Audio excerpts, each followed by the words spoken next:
কংগ্ৰেছৰ সভাপতি ডাঙৰীয়া,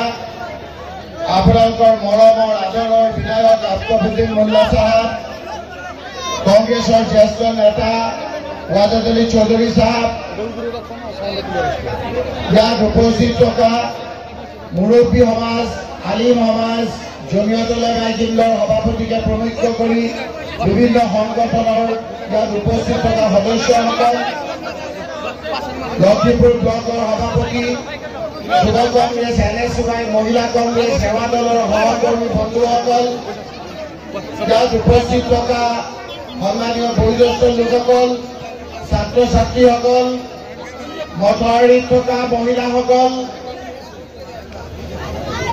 আলিম ওলামাসকল আৰু শ্ৰদ্ধাৰ ৰাইজ, অহা 17 তাৰিখে ঈদৰ বজাৰ চলি আছে। তাৰ পিছতো আপোনালোকে ইমান মৰম কৰি আমাৰ ইয়ালৈ আহিছে, তাৰ বাবে মই মোৰ অন্তৰস্থলীৰ পৰা কংগ্ৰেছ দলৰ ফালৰ পৰা আপোনালোকক ধন্যবাদ, কৃতজ্ঞতা আৰু শুক্ৰিয়া আদায় কৰিছোঁ। এইখন সম্বৰ্ধনা সভা নহয়, এইখন সম্বৰ্ধনা সভা নহয়, এইখন শুক্ৰিয়া আদায় কৰা, এইখন ধন্যবাদ দিয়া, কৃতজ্ঞতা দিয়াৰ অনুষ্ঠান। কাৰণ বিগত 3টা মাহ ৰোজা ধৰি লঘনে থাকি কংগ্ৰেছৰ পাৰ্টিক জিকাবলৈ আপোনালোকে বহুত কষ্ট কৰিছে। বৰষুণ দিছিল, তাত আপোনালোকে আছে, ৰ'দ দিছে, তাত আছে, ৰোজা মাহত ভোকৰ লঘোণত আছে, আৰু কংগ্ৰেছৰ সভাত হাজাৰ হাজাৰ মানুহ আপোনালোকে উপস্থিত আছে। আজি মোৰ কংগ্ৰেছ কৰ্মীসকলৰ প্ৰচেষ্টাত,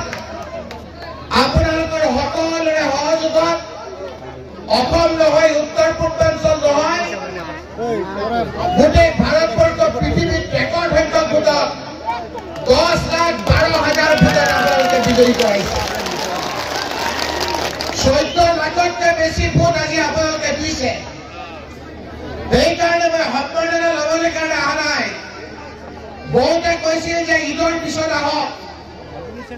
ঈদৰ পিছত পাৰ্লিয়ামেণ্ট আছে, মোৰ বহুত দেৰি হৈ যাব। মই কৈছো যে আপোনালোক কোনেও নগলে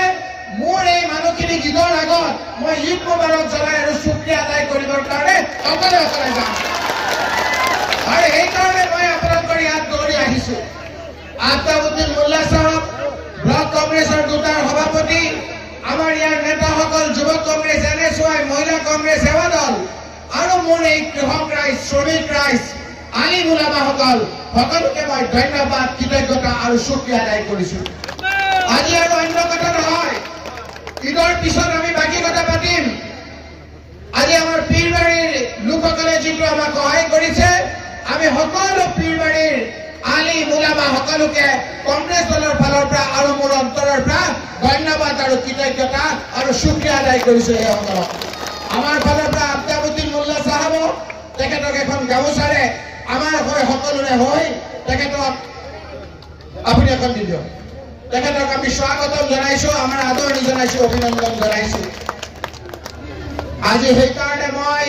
আপোনালোকক ক'বলৈ আহিছো যে মাননীয় মুখ্যমন্ত্ৰী হিমন্ত বিশ্ব শৰ্মাই কয় যে গোটেই অসমখন ভাৰতবৰ্ষৰ ভিতৰত আগুৱাই লৈ যাম। মই তেখেতক ক'ব বিচাৰিছো যে আমি এটা সুস্থ মানুহ, মোৰ শৰীৰত বহুত জোৰ আছে, কিন্তু মোৰ হাতখন দুৰ্বল, মোৰ দাঁতকেইটা দুৰ্বল। মই সম্পূৰ্ণ সুস্থ হয় নেকি? সম্পূৰ্ণ সুস্থ হ'বলৈ হ'লে মোৰ হাতখনো শক্তিশালী হ'ব লাগিব, মোৰ দাঁতকেইটাও ভাল হ'ব লাগিব, তেতিয়াহে মই পূৰ্ণাংগ এটা সুস্থ মানুহ হ'ম। ঠিক একেদৰে অসমখন আগবঢ়াই যাবলৈ হ'লে মোৰ যথেষ্ট আগবাঢ়ি যাব লাগিব। অসমখন আগবাঢ়ি যাবলৈ হ'লে ধুবুৰী লোকসভা সমষ্টি আগবাঢ়ি যাব লাগিব। মোৰ অসমখন আগবাঢ়ি যাবলৈ হ'লে উজনি আগবাঢ়ি যাব লাগিব, নামনি আগবাঢ়ি যাব লাগিব, বৰাকভেলী আগবাঢ়ি যাব লাগিব, মধ্য অসম আগবাঢ়ি যাব লাগিব, উত্তৰ অসম আগবাঢ়ি যাব লাগিব, বৰাকভেলী আগবাঢ়ি যাব লাগিব, পাহাৰীয়া